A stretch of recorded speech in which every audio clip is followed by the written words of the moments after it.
ngakum ke chairman jong ke committee on Rostrer implementation bala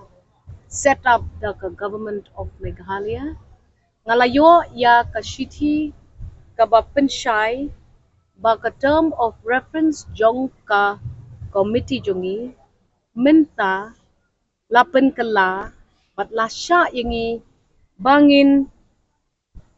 include discussion on matters related to the reservation policy. Kabamut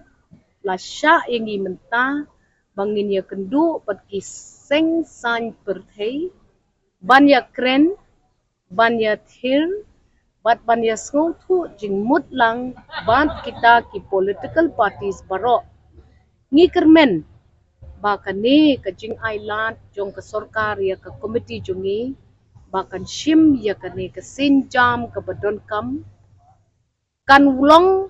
kata kalat ka lynti ka kabu ksiar na ka benta ki seng san perthei barok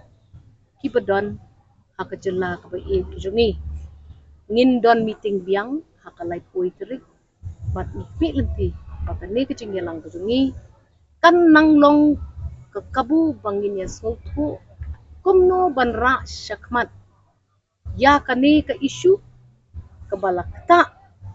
ya ke lek kawan ke yat ke yeng ke imlang salang ke sngau shong shngan ke jongi hakini ki kinit sngi ki baladem ngakit bokit wiang ya kinong shong shnong jong ke jylla ka ba ki jongi mapinyo e kata ke jinghun mensin baka sorkar kan shah ini bangin yathir halor ke reservation policy kaba la yakhana nakadaw bakawan ka court ruling kababtha ini adin ka court ruling ba ni donkam man pynpaw ya ka reservation policy da kaba ni how ya kata ka Rostrer kaba upat ba uday ban sultu ki political parties ki di ban sultu